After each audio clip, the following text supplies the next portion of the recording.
जब भारत की राजधानी दिल्ली के अंदर एक हिंदू लड़के को मुस्लिम लड़के मिलकर होली के दिन पीट पीट कर उसकी जान ले लेते हैं, लेकिन मीडिया और बड़े बड़े यूट्यूबर चुप बैठे हैं।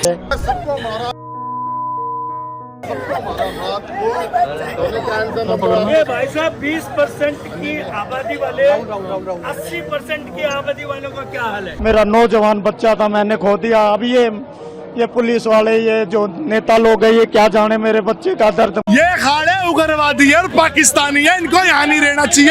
ये बांग्लादेश जाना चाहिए, खड़े पाकिस्तान जाना चाहिए। दिल्ली पुलिस में ये सामर्थ्य नहीं है। दिल्ली पुलिस पैसे में बिकी हुई है। दिल्ली पुलिस को कुछ नहीं चाहिए, सिर्फ और सिर्फ पैसा चाहिए और कुछ नहीं चाहिए। टूट पड़े इतने लोग, उनके पास हथियार थे, उनके पास लाठियां थी, बेट थे और सिल्लियां उठा के, ऐसी सिल्लियां उठा के मार रहे थे। यहाँ की पुलिस एकदम सेम है, सब मिले हुए हैं, सब इनके अंडर में आते हैं, सब इनके अंडर में आते हैं, कोई कुछ नहीं बोल सकता यहाँ पे। योजना बनाकर हत्याएं होना ये कहने के निंदनीय है। ये पुलिस के कार्य प्रणाली पर सवाल उठाता है कि दिल्ली पुलिस किस प्रकार से नाकाम हो रही है। सोच के देखो, जब भारत की राजधानी का ये हाल है तो पूरे देश में क्या ही हो रहा होगा। हर साल जब भी होली का त्योहार आता है, ऐसे केस हमेशा देखने को मिले हैं। कोई सा भी ऐसा फेस्टिवल हिंदुओं का नहीं गया जब कोई न कोई विवाद इन लोगों द्वारा फैलाया न जाए। जरा सोच के देखो, जब हिंदुओं का ये हाल है उनके अपने ही देश भारत में, जहाँ पर हिंदू आबादी 18% है, वहाँ पर हिंदुओं का ये हाल है, तो सोच के देखो जहाँ पर इनकी आबादी सबसे ज्यादा होगी वहाँ पर ये हिंदुओं का क्या हाल करेंगे। इसी बात पर मुझे योगी आदित्य जी की एक बात याद आती है। 100 हिंदू परिवारों के बीच में 100 हिंदू परिवारों के बीच में एक मुस्लिम परिवार सबसे सुरक्षित रहता है। उसको इसके पर्व और त्योहारों को, उसको अपने सभी मजहबी कर्मों को करने के लिए, या जिस मत और मजहब या संप्रदाय या सेक्ट का अनुयायी होगा उसको उस परंपरा के अनुसार अपने सारे धार्मिक मान्यताओं या उपासना विधि को पूरी स्वतंत्रता होती है।